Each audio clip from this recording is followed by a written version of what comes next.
মিনকা লাম তারা কাত্তু আইনি ওয়া আজমালু মিনকা লাম তালিদিন নিসাউ খুলিকতা মুবাররাআত মিন কুল্লি আইবিন কাআন্নাকা কদ খুলিকতা কামা তাশাউ। হযরত হাসান বিন সাবিত বলেন, ও রাসূল রে, ওয়া আহসানু মিনকা লাম তারা কাত্তু আইনি, ও রাসূল রে, আপনার চেহারার যে সুন্দর চেহারার অধিকারী কোন পুরুষ, কোন মানুষ আজ পর্যন্ত আমার এই দুই চোখ কখনো দেখে নাই। একটু চিৎকার দিয়া বলেন না সুবহানাল্লাহ। আপনার চেয়ে সুন্দর আমার এই দুই চোখ কখনো দেখে নাই। দুই নাম্বার, আজমালু মিনকা লাম তালিদিন নিসাউ, হে রাসূল রে, আপনার চেয়ে আকর্ষণীয়, আপনার চেয়ে মনোমুগ্ধকর কোন সন্তান পৃথিবীর কোন মা জন্ম দিতে পারে নাই। একটু চিৎকার দিয়া বলেন সুবহানাল্লাহ। এই জন্যই তো নবীজির মা হযরতে আমেনা বলেন, আমার গর্ভ থেকে যখন আমার সন্তান ভূমিষ্ঠ হয় আমি একটু টেনশনে পড়ে গেছিলাম, নামটা কি রাখবো, কারণ এই শিশুটার যেই দিকটাই তাকাই ওই দিকটাই মুহাম্মদ। এই শিশুটার আপাতমস্তক মুহাম্মদ, শিশুর মাথার থেকে নিয়ে পা পর্যন্ত সবকিছু মুহাম্মদ। মুহাম্মদ শব্দের অর্থ হলো প্রশংসিত। জোরে বলেন না মুহাম্মদ শব্দের অর্থ কি? বলে আমি আমার শিশুর চেহারার দিক তাকাইলাম, তাকানোর পর দেখলাম চেহারাটা মুহাম্মদ। কানের দিক তাকাইলাম, কালটা মুহাম্মদ। নাকের দিক তাকাইলাম, নাকটা মুহাম্মদ। ঠোঁটের দিক তাকাইলাম, ঠোঁটটা মুহাম্মদ। থুতনির দিক তাকাইলাম, থুতনিটাও মুহাম্মদ। চোখের দিক তাকাইলাম, চোখটাও মুহাম্মদ। চাহনির দিক তাকাইলাম, চাহনিটাও মুহাম্মদ। কপালের দিক তাকাইলাম, কপালটাও মুহাম্মদ। কাঁধের দিক তাকাইলাম, কাঁধটাও মুহাম্মদ। হাসির দিক তাকাইলাম, হাসিটাও মুহাম্মদ। কান্নার দিক তাকাইলাম, কান্নাটাও মুহাম্মদ। বুরুর দিক তাকাইলাম, বুরুটাও মুহাম্মদ। চোখের পাপড়ির দিক তাকাইলাম, পাপড়িটাও মুহাম্মদ। মাথার দিক তাকাইলাম, মাথাটাও মুহাম্মদ। চুলের দিক তাকাইলাম, চুলটাও মুহাম্মদ। সিনার দিক তাকাইলাম, সিনাটাও মুহাম্মদ। পেটের দিক তাকাইলাম, পেটটাও মুহাম্মদ। সিনার দিক তাকাই, উরুর দিক তাকাইলাম, উরুটাও মুহাম্মদ। হাত পায়ের দিক তাকাইলাম, হাত পাটাও মুহাম্মদ। আঙ্গুলিগুলার দিক তাকাইলাম, আঙ্গুলিগুলাও মুহাম্মদ। হযরত আমেনা বলেন, আল্লাহ, কেমন দামি নবজাতক আমাকে দান করলা, কেমন দামি শিশু আমাকে তুমি দান করলা, যে শিশুর আপাতমস্তক মুহাম্মদ, যে শিশুর সব কিছু মুহাম্মদ। এমন দামি শিশু, এমন হাই কোয়ালিটি শিশুর নাম আমি কি রাখতে পারি? আল্লাহ পাক রব্বুল আলামিন হযরত আমেনার উত্তরে ঢাইলা দিলেন, ও আমেনা রে, যে শিশুর সব কিছু মুহাম্মদ, সেই শিশুর নাম আর মুহাম্মদ বাদে রাখবা কেন? সেই শিশুর নামটা আর মুহাম্মদ বাদ দিয়া রাখবা কেন?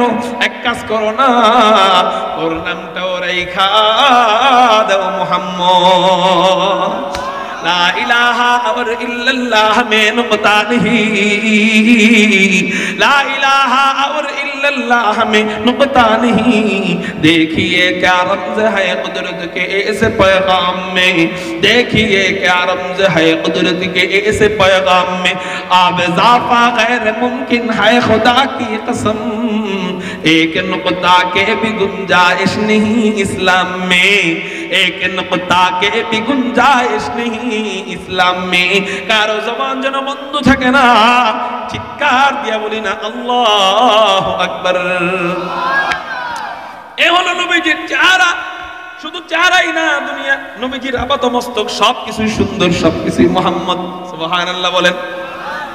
এই জন্য হযরত হাসান বিন সাবিত বলেন, ওয়া আজমালু মিনকা লাম তালিদিন নিসাউ, রাসূল রে, দুনিয়াতে কোনো মা আপনার চেয়ে সুন্দর, আপনার চেয়ে আকর্ষণীয় শিশু জন্ম দিতে পারে নাই। খুলিকতা মুবাররাআম মিন কুল্লি আইবিন, আপনাকে আল্লাহ বানিয়েছেন নিখুঁত। কান্নাকা কদ খুলিকতা কামা তাশাউ, যেন আল্লাহ আপনি যেমন চেহারা চাইছেন আল্লাহ আপনাকে ওই রকম চেহারা দান করছেন। সুবহানাল্লাহ বলেন। এই হলো নবীজির চেহারার প্রশংসা। আপনি বলতে পারেন, হুজুর আওয়ামী লীগের প্রশংসা তো আওয়ামী লীগরা করবেই, বিএনপির প্রশংসা তো বিএনপিরা করবেই। আওয়ামী লীগের প্রশংসা তো বিএনপি করতে যায় না, বিএনপির প্রশংসা তো আওয়ামী লীগ করতে যায় না। হযরত আপনাদের লিডার মুহাম্মদুর রাসূলুল্লাহ সাল্লাল্লাহু আলাইহি ওয়াসাল্লামের প্রশংসা আপনারা নিজেরা তো করবেনই, আপনারা উম্মত এই জন্য প্রশংসা তো করবেনই। কোনো অমুসলিম তো আমার নবীর প্রশংসা করতে যায় না। আমি বলবো, কে বলছে আপনাকে? মাইন্ড ইউর চেঞ্জ, আপনার মাইন্ডটাকে একটু পরিবর্তন করেন না। আমার নবীকে অন্য নেতার সাথে মিলাইলে চলবে না। আমার নবীজির প্রশংসা শুধু মুসলমানরাই নয়, নবীজির জামানার তৎকালীন জামানার কাফেরদের লিডাররা, ইহুদিদের লিডাররা পর্যন্ত আমার নবীজির শুধু প্রশংসা না, আমার নবীজির গুণাবলী দেখা, শুধু দেখা কালেমা পড়ে মুসলমান হয়ে গেছে। শুধু নবীজির গুণাবলী দেখা কালেমা পড়া মুসলমান হয়েছে। এমন যদি আপনাদেরকে হাদিস বলতে যাই, একটা একটা হাদিস বলতে থাকবো, ফজর হয়ে যাবে, মাগার হাদিস বলা শেষ হবে না। এতগুলা হাদিস আছে যে নবীজির গুণাবলী দেখা মুসলমান হয়েছে। তবে যেহেতু চেহারা নিয়ে আলোচনা চলতেছে, এজন্য একটা হাদিস আপনাদের সামনে পেশ করি যে শুধু নবীজির চেহারা দেখা মুসলমান হয়েছে, যে নবীজির চেহারা এত সুন্দর ছিল যে শুধু চেহারা দেখা মুসলমান হয়েছে। এ ব্যাপারে একটা হাদিস বলি। হযরত আব্দুল্লাহ ইবনে সালাম, সাহাবীর নাম আব্দুল্লাহ ইবনে সালাম। বলেন তো নামটা কি বললাম? হযরত আব্দুল্লাহ ইবনে সালাম উনি কে ছিলেন? উনি প্রথমে ছিলেন ইহুদিদের আলেম, ইহুদিদের পণ্ডিত। উনি তাওরাতের আলেম ছিলেন, জাবুরের আলেম ছিলেন, ইনজিলের আলেম ছিলেন। হযরত আব্দুল্লাহ ইবনে সালামের বাড়ি ছিল মদিনায়। হযরত আব্দুল্লাহ ইবনে সালাম বলেন, মুহাম্মদ নামক একজন ব্যক্তি হিজরত করে মদিনায় আসলো। তো মানুষ তাকে দেখার জন্য ভিড় জমানো আরম্ভ করলো। মানুষ তার কাছে যায়, দেখে ভালো লাগে আর মুসলমান হয়, দেখে ভালো লাগে আর মুসলমান হয়, দেখে ভালো লাগে আর মুসলমান হয়। হযরত আব্দুল্লাহ ইবনে সালাম বলেন, মানুষের দেখা, সাধারণ জনগণের দেখা আর আলেমের দেখা তো এক। সাধারণ জনগণের যাচাই বাছাই আর আলেমের যাচাই বাছাই এক।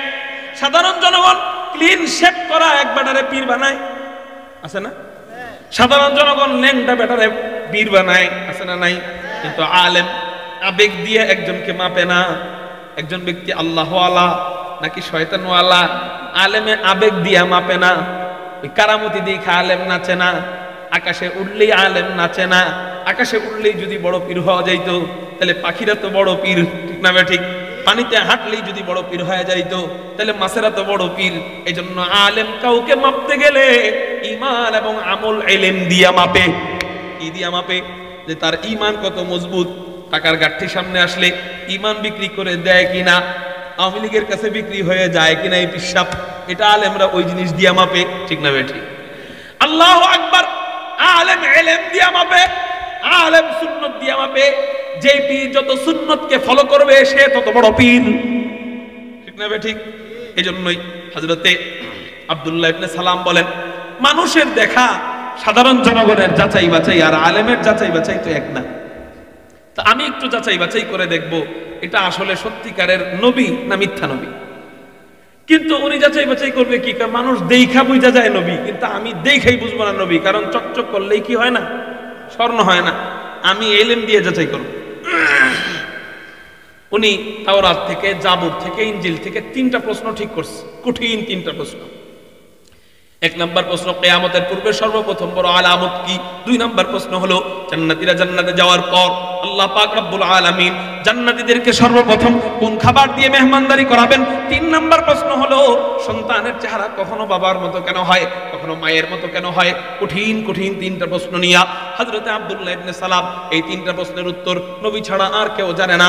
এই 3টা প্রশ্ন নিয়ে হযরতে আব্দুল্লাহ ইবনে সালাম নবীজির দরবারে রওনা দিয়েছেন। অন্যান্য ইহুদিরা বলেন, ও আব্দুল্লাহ ইবনে সালাম তুমি কই যাও? আব্দুল্লাহ ইবনে সালাম বলে, কে নাকি নবী দাবি করছে, আমি একটু ওনারে আটকাইতে যাই, আমি একটু ওনারে যাচাই বাছাই করতে যাই। অন্যান্য ইহুদিরা বলে, ও আব্দুল্লাহ ইবনে সালাম তুমি একা যাবা কেন? আমরাও তোমার সাথে যাব। হযরত আব্দুল্লাহ ইবনে সালাম বলেন, চলো তাহলে আমার সাথে। বিশাল বড় এক ইহুদির কাফেলা নিয়া হযরত আব্দুল্লাহ ইবনে সালাম নবীজির দরবারে রওনা দিয়া যায়। হযরত আব্দুল্লাহ ইবনে সালাম নেতা, হযরত আব্দুল্লাহ ইবনে সালাম ইমাম, ইহুদিদের লিডার, ইহুদিদের আলেম। এইজন্য উনি রহবার হয়া, উনি সামনে হয়া, পিছনে বিশাল বড় ইহুদিদের কাফেলা। ওই বিশাল কাফেলাকে নিয়া হযরত আব্দুল্লাহ ইবনে সালাম নবীজির দরবারে উপস্থিত হয়। নবীজি তখন মসজিদে নববীতে বয়ান করতেছিলেন, এই হাদিস তেলাওয়াত করতেছিলেন, আফশুস সালাম ওয়া আতঈমুত তুআম। হযরত আব্দুল্লাহ ইবনে সালাম বলেন, নবীজি যখন এই হাদিস তেলাওয়াত করতেছিলেন, হযরত আব্দুল্লাহ ইবনে সালাম দূর থেকে নবীজিকে দেখতে পাইছে। দূর থেকে নবীজির চেহারা মোবারকের উপর আব্দুল্লাহ ইবনে সালামের নজরটা পড়ছে। এখনো 3টা প্রশ্ন করে নাই, মাত্র নজরটা পড়ছে। যেই মাত্র আব্দুল্লাহ ইবনে সালামের নজরটা নবীজির চেহারা মোবারকের উপর পড়ছে, সাথে সাথে আব্দুল্লাহ ইবনে সালাম ব্রেক খায়া দাঁড়ায় গেছে, আর সামনে আগাইতে পারতেছে না, থরথর করে কাঁপা আরম্ভ করে দিছে। অন্যান্য ইহুদিরা বলে, ও আব্দুল্লাহ ইবনে সালাম, ও আমাদের লিডার, জান না কেন, প্রশ্ন করেন না কেন, দেখেন না কেন, বুঝেন না কেন, যাচাই বাছাই করেন না কেন? 3টা প্রশ্ন না করবেন, জান প্রশ্ন করেন, জান যাচাই বাছাই করেন, এটা সত্য নবী না মিথ্যা নবী, যাচাই বাছাই করলে আমরাও তো বুঝতে পারবো। হযরত আব্দুল্লাহ ইবনে সালাম চিৎকার দিয়া বলেন, ও মিয়া রে, প্রশ্ন করব কি, যাচাই বাছাই করব কি? আমি তো চেহারা দেখাই বুঝে গেছি, লাইসা বিওয়াজহিন কাযাব, এত চমৎকার চেহারাওয়ালা ব্যক্তি, এত সুন্দর চেহারাওয়ালা ব্যক্তি কখনো মিথ্যা নবী হইতে পারে না। খতমে রসুল নজমে সুবুল সুবহ হেদায়াত, খতমে রসুল নজমে সুবুল সুবহ হেদায়াত, হক্কা কে নজিরি তু আল হক বশিরি, হক্কা কে নজিরি তু আল হক বশিরি, আয়া খতমে রসুল উম্মত তু খায়র উম্মম বু, আয়া খতমে রসুল উম্মত তু খায়র উম্মম বু, চু সমর কে আয়াত হামদর ফসল আখিরি, চু সমর কে আয়াত হামদর ফসল আখিরি।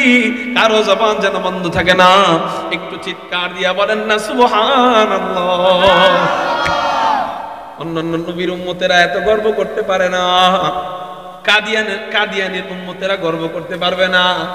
যদি বলেন তোমাদের নবী আল্লাহর পাকের নাকি শেষ নবী ছিল, তোমাদের নবী মির্জা গোলাম আহমদ কাদিয়ানী বন্ড নবী, ও নাকি আল্লাহ পাকের শেষ নবী ছিল, অতএব তোমার নবীর চেহারা নিয়ে বর্ণনা শুরু করো।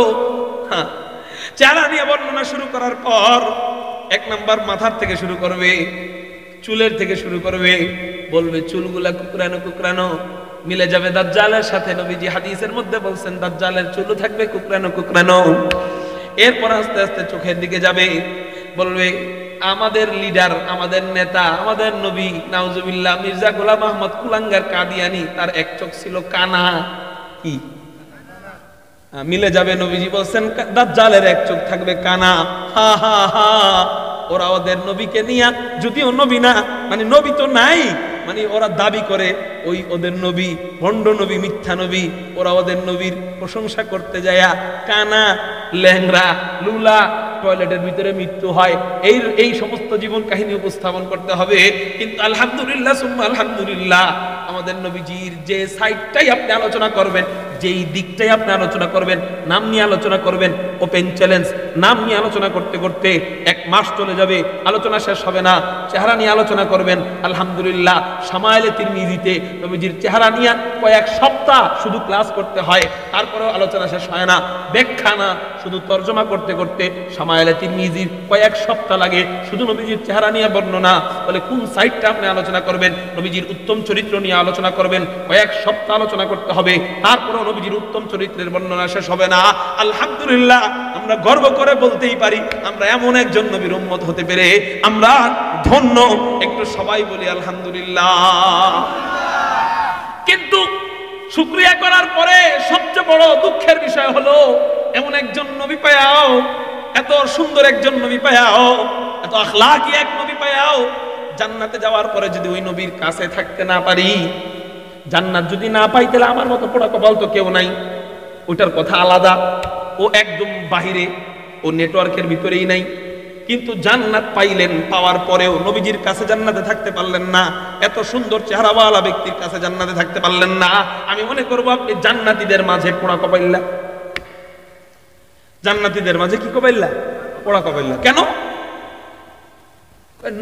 জান্নাতের মধ্যে নিয়ামত মৌলিকভাবে 2 প্রকার। কয় প্রকার?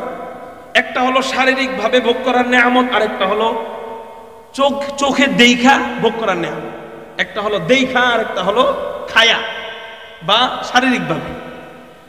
শারীরিক ভাবে ভোগ করার নিয়ামত খানা আছে, হাওয়া বাতাস আছে, পানি আছে, মধু আছে, দুধ আছে, শরাব আছে, বিবি আছে, আরো অনেক কিছু ইত্যাদি। এটা শারীরিক ভোগের নেয়ামত, জান্নাতে পাবে। আরেকটা নেয়ামত হলো দেইখা ভোগ করার নেয়ামত। সব খাইতে সুন্দর, হুর দিছে ৭২টা, কথার কথা, কিন্তু সব হুর কালা কালা, ভাল লাগবে? ভাল লাগবে? তাহলে একটা নেয়ামত হলো শারীরিক ভোগের নেয়ামত, আরেকটা নেয়ামত কিসের নেয়ামত? দেইখা ভোগ করার নেয়ামত। তাহলে শারীরিক ভোগ করার নেয়ামত অর্ধেক, দেইখা ভোগ করার নেয়ামত অর্ধেক। এবার আসেন, দেইখা ভোগ করার যত নেয়ামত আছে সব নেয়ামত গুলো এক পাল্লায় রাখবেন, আর আমার নবীজির সৌন্দর্য আরেক পাল্লায় রাখবেন। জান্নাতের দেইখা নেয়ামত সব সৌন্দর্যের চেয়ে আমার নবীজির চেহারা সবচেয়ে বেশি সুন্দর। জান্নাতে ঢুকলেন, দেখার মতো সব দৃশ্য আপনার চোখের সামনে পাইলেন। জান্নাতি ৭২টা হুর পেলেন। দুনিয়ার বিবিটাকে অনেক সুন্দর করে জান্নাতে উপস্থাপন করা হলো, ওইটাও পাইলেন। জান্নাতি গিলমান পাইলেন, ছোট ছোট বালক পাইলেন। জান্নাতে ৮০,০০০ গোলাম পাইলেন। আদনা আহলিল জান্নাতি আল্লাযী ৩০ আলফা খাদিমিন। নবীজি হাদিসের মধ্যে বলেন জান্নাতে কমপক্ষে ৮০,০০০ খাদেম থাকবে। কয় হাজার? এই খাদেমরা কেমন? ওয়াতুফু আলাইহিম বিলদানুম মুখাল্লাদুন ইযা রাআইতাহুম হাসিবতাহুম লুলুআম মানসুরা। এই খাদেমরা হবে কিশোর, চিরকিশোর। এরা আপনার চতুর্দিকে সবসময় তাওয়াফ করবে, ঘুরবে, খেলবে। এদেরকে দেখলে মনে হবে ছড়ানো ছিটানো মণিমুক্তা ঘুরতেছে। এদেরকে দেখলেন, এই নেয়ামত দেখলেন, জান্নাতি নহর দেখলেন, জান্নাতি বাড়ি দেখলেন, জান্নাতি গাড়ি দেখলেন, জান্নাতি নারী দেখলেন, জান্নাতি সমুদ্র সৈকত দেখলেন, জান্নাতি হুর গিলমান দেখলেন, জান্নাতি খাদেম দেখলেন, সব দেখলেন। কিন্তু সবচেয়ে বেশি সুন্দর, আল্লাহর পরেই সবচেয়ে বেশি সুন্দর আমার নবীজির চেহারা দেখলেন না। আমি মনে করি জান্নাতে যাই আপনি বিশাল বড় নেয়ামত থেকে মাহরুম হয়ে গেলেন। ঠিক না বেঠিক? তাহলে হুজুর জান্নাতে যায় নবীজির কাছে, এত সুন্দর চেহারাওয়ালা ব্যক্তির কাছে জান্নাতে থাকতে পারবো কিভাবে? নবীজি বলেন, মান আহাব্বা সুন্নতি ফাকাদ আহাব্বানি ওয়া মান আহাব্বানি কানা মাই ফিল জান্নাহ। যে ব্যক্তি আমার সুন্নতকে ভালোবাসলো সে যেন আমাকে ভালোবাসলো, আর যে আমাকে ভালোবাসলো কানা মাই ফিল জান্নাহ, সে আমার সাথেই জান্নাতে থাকবে। আমার সাথে, তার মানে নবীজির সাথে জান্নাত মানে আল্লাহ পাকের সবচেয়ে বেশি রহমতের মনোযোগ থাকবে কোন দিকে? জান্নাতের ভিতরে। কার দিকে? নবীজির দিকে। নবীজির সাথে যারা থাকবে, আবু বকর সিদ্দিক, ওমর, নবীজির মতো নেয়ামত আল্লাহ তাদেরকে দিতে থাকবে। তাহলে তাদের সাথে যদি আমি জান্নাতে থাকতে পারি, তাহলে আমি হলাম চান কপাইলা। আর যদি তার কাছে জান্নাতে থাকতে না পারি, আমি জান্নাতে যাইয়াও এক ধরনের ব্যর্থ। কারণ আমি আমার রাসূলের এত সুন্দর চেহারার বর্ণনা শুনলাম, কিন্তু জান্নাতে নবীজির কাছে থাকতে পারলাম না। ঠিক না ঠিক? এই জন্য নবীজির কাছে যদি আমি থাকতে চাই, নবীজিকে ভালোবাসতে হবে। কি করতে হবে? এখন হুজুর ভালোবাসবো কেমনে? ভালোবাসার পদ্ধতি কি? বলে ভালোবাসার পদ্ধতি হলো আল্লাহকে ভালোবাসার যেই পদ্ধতি, নবীজিকে ভালোবাসার একই পদ্ধতি। বলেন তো আল্লাহকে ভালোবাসার পদ্ধতি কি বলছিলাম, মনে আসেনি? সেটা কি? আল্লাহকে ভালোবাসার পদ্ধতি হলো রাসূলের সুন্নতের অনুসরণ। আল্লাহকে ভালোবাসতে গেলে কার অনুসরণ করতে হবে? নবীজির সুন্নতের অনুসরণ করতে হবে। নবীজি বলেন আমাকেও ভালোবাসতে গেলে এটাই করতে হবে, মান আহাব্বা সুন্নতি ফাকাদ আহাব্বানি। আমাকেও ভালোবাসতে গেলে আমার সুন্নত মানতে হবে। এজন্য নবীজির সুন্নত মোতাবেক জীবন পরিচালনা করবো তো ইনশাআল্লাহ। আলহামদুলিল্লাহ, গত বছর কিছু যুবকদেরকে দাড়ি রাখায় গেছিলাম। আজকে একজন যুবক দেখা করছে দাড়ি নিয়ে, যে হুজুর এই যে আপনি বলার পরে এই যে দাড়ি রাখছে, আমার বয়ান, আমার জীবন আলহামদুলিল্লাহ এই যুবকদের কারণে সার্থক মনে করি। ঠিক না ঠিক? কি ভাই, এবার থেকে নিয়ত করা যায় না যে শুধু দাড়ির সুন্নত না, জীবনের যত সুন্নত আছে, আদর্শ আছে, আমার রাসূলের খুশি মোতাবেক চালাবো। রাজি আছি কারা কারা? আল্লাহু আকবার বলে হাত। রাজি আছি ইনশাআল্লাহ? হাত নামান। ঘর থেকে টিভি নামায় ফেলবো। পারবো না হুজুর, পারবো না, বাচ্চাদের জন্য পারবো না। জাহান্নামে গেলে বাচ্চারা বাঁচাইবো না, মনে রেখে। ঠিক না ঠিক? বাচ্চা তখন আপনারা পরিচয় দিবে না। আল্লাহ, বাচ্চাদের হাত থেকে বড় মোবাইল নিতে হবে। হুজুর এটাও পারবো না, কারণ ও মোবাইল নিয়ে গেলে আর স্কুলে যাবে না, কলেজে যাবে না। না যাক, কোথায় যাবে? 14 গোষ্ঠীর বাড়িতে 14 দিন বেড়াবে, ভাতও খায় না, কয়দিন না খায় থাকবে। মোবাইল না দিলে ভাত খায় না কেন? এটার সবচেয়ে বড় দোষী মা বাপ। সবচেয়ে বড় দোষী কি? একটা কথা বলি, রাগ করেন না। এই কথাগুলো আমাদের সমাজের জন্য শোনা অনেক জরুরি।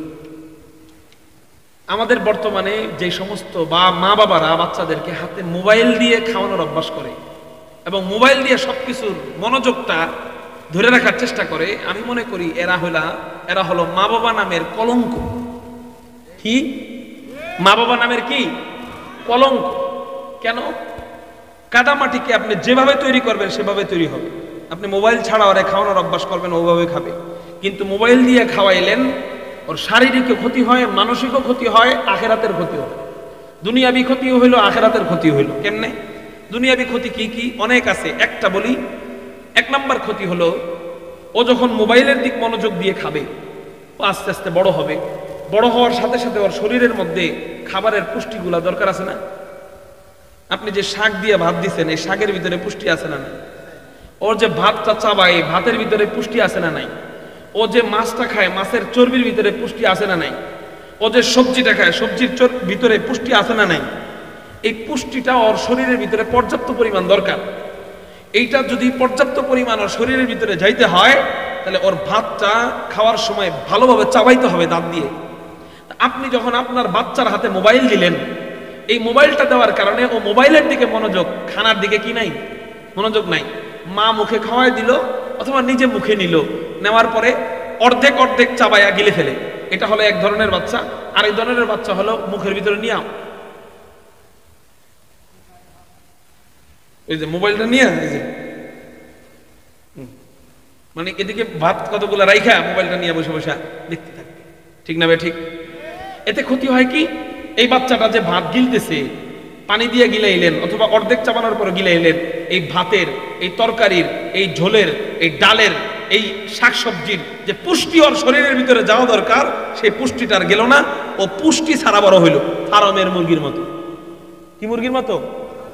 ফার্ম দেখতে দেখা যায় রুষ্টপুষ্ট, ভিতরে কিছু নাই, টুকা দিলে পড়ে যায়।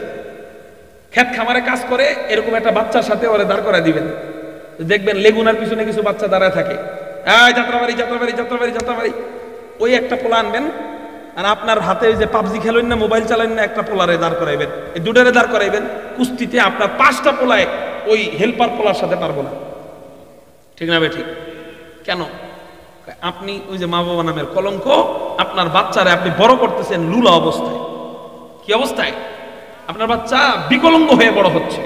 বড় হওয়ার পরে ওর দ্বারা রোদে কাজ করা সম্ভব না। আগের জামানায় এত স্টক ছিল না, স্টক কারে কাছে চিনতো না মানুষ। এক বেটায় হার্ড স্টক রে কয় হকি স্টিক। কথা বুঝছেন নি? স্টক কারে কয় আগের জামানার মানুষ চিনতোই না। ডায়াবেটিস কারে কয় চিনতো না। প্রেসার কারে কয় চিনতো না। এখন আইসা শুনি প্রেসার, ডায়াবেটিস, কিডনি রোগ, আলসার, ক্যান্সার। কেন? ছোট্ট সময়ের থেকে বড়ই হয়েছে তো ফার্মের মুরগির মতো, কিচ্ছু না খায়া। খাইছে ঠিক, খালি আলাম আলাম গিলছে আর আলাম আলাম টয়লেট করছে, কোনো পুষ্টি আর শরীরে যায়নি। তাহলে আপনি মা বাপ না কলঙ্ক? ক্ষতি আপনি আপনার সন্তানের ক্ষতি আপনি করলেন, গেল এটা। মানসিক ক্ষতি কি হয়? এই মোবাইলটা আস্তে আস্তে ওর সাথে থাকার কারণে আস্তে আস্তে ও উলঙ্গ ছবি দেখা শুরু করে। অর্ধলঙ্গ ছবি থেকে নাটক যে দেখে, এটা তো অর্ধলঙ্গই। তারপরে যে আস্তে আস্তে ও একা একা ঘরের দরজা লাগায় দেখা শুরু করে, তখন আর অর্ধলঙ্গে থাকে না। পুরুষ মানুষ তো, মানুষের মন তো, জিবরাইল আলাইহিস সালাম তো না, তো আর ফেরেশতা না, মানুষ তো। তখন ওর মনে চায় ডাইরেক্ট উলঙ্গ ছবি দেখতে। ডাইরেক্ট উলঙ্গ ছবির দিকে যায়। আস্তে আস্তে ওর শরীরের যত শক্তি ছিল শক্তিগুলো কমা শুরু করে দেয়, চেহারার নূর নষ্ট হওয়া শুরু করে দেয়। আস্তে আস্তে ওর জীবনের বরকত নষ্ট হয়ে যায়, যৌবন নষ্ট হয়ে যায়। এরপরে যে আপনি ওরা বিয়ে দেন, সংসারের মধ্যে শান্তি থাকে না। আগের জামানায় এত তালাক আর ডিভোর্স ছিল না। এক একজন হুজুর, এক একজন মানুষ দেখা যাইতো, আমাকে দাদারা, আপনার দাদারা খোঁজ নিয়ে দেখেন, এক একজনের 2টা 3টা বিয়ে করছে। কিন্তু এখন একটা বউ চালাইতে গেলে হ্যাঁ শরীর কাঁপে। কেন? শরীরে শক্তি সব শেষ করে দিছে বিয়ের আগে। আপনি মা বাবা না, আপনি কলঙ্ক। এই জন্যই বলছি, তো দুনিয়াবি ক্ষতি। আরো কি ক্ষতি? ও ডাক্তার হবে, ডক্টর হবে, ব্যারিস্টার হবে, ইঞ্জিনিয়ার হবে, যাই হবে সব ঘুষ দিয়ে দিয়ে হবে, পড়ালেখার যোগ্যতায় হবে না। কারণ ও পরীক্ষার আগের দিন মোবাইল টিপছে, সারা বছর মোবাইল টিপে এসএসসি পরীক্ষার আগের দিন পড়তে বসলে হবে? বলেন। এই জন্য আমাদের বাংলাদেশে যে চায়না চীন দেশ কি করে দিবে? হসপিটাল করে দিবে না? আমার মনে হইতেছে বাংলাদেশ থেকে যখন মোবাইল যতদিন পর্যন্ত বাচ্চাদের হাত থেকে বন্ধ না করা হবে, ওই বিল্ডিং, হাসপাতালের বড় বড় বিল্ডিং দিয়ে ঘোড়ার ডিমও লাভ হবে না। কেন লাভ হবে না? ওই শুধু গোড়ার ডিম হাসপাতালে হবে, কিন্তু ডাক্তার থাকবে ভবিষ্যতে সব ভুয়া। কেন ভুয়া? এই ডাক্তাররাই তো একটা সময় মোবাইলের পিছনে ছিল, ডাক্তার হয়েছে ঘুষ দিয়ে দিয়ে একটা বছর পার করছে। ওই এসএসসি পরীক্ষার থেকে এবার ঢুকবে হলো কলেজে, আর কলেজে কয় তোমার তো যোগ্যতা নাই, তুমি তো ফেল করছো, তুমি তো এসএসসি পরীক্ষায় ফেল করছো, তোমার তো কলেজের পড়ার যোগ্যতা নাই, তুমি ঢুকবা কি দিয়া? আস্তে করে পকেট থেকে মানি বের করে কয় স্যার আছে তো। ঠিক আছে, হ্যাঁ রাখেন, অসুবিধা নেই, হ্যাঁ পকেটে ঢুকাই শেষ। এরপরে ওর র্যাঙ্ক বেড়ে যায়, এভাবে আস্তে আস্তে ও ডিগ্রি অর্জন করে, ডাক্তার হয়, ডক্টর হয়, ব্যারিস্টার হয়, ইঞ্জিনিয়ার হয়। ওই ইঞ্জিনিয়ার বিল্ডিং বানাইলে রানা প্লাজার মতো ধ্বংস হবে না তো কি হবে? ওই ইঞ্জিনিয়ার, ওই ডাক্তার আপনার বিবির অপারেশন করলে সেই বিবি মরবে না তো কি হবে বলেন? তাহলে বাংলাদেশে যতই উন্নত হসপিটাল হোক, আমাদের মানুষগুলো যদি উন্নত না হয়, হসপিটাল উন্নত হয়ে লাভ হবে? এজন্য আমি বলি, আপনি আপনার সন্তানের আসল মা বাবা না, আপনি মা বাবা নামের কলঙ্ক। আপনি সৎ মা বাবার মতো আচরণ করলেন। ওই যে একটা গল্প আছে না, একজন সৎ মা নিজের আপন সন্তানকে হাঁটায় নিয়ে যাইতেছে, আর সৎ সন্তানকে কোলে নিয়ে যাইতেছে। একজনে দূর থেকে দেখে আরে এই মাটা কত ভালো, কপাল ওই স্বামীর যে নাকি এরকম একটা বিবিরে বিয়ে করছে।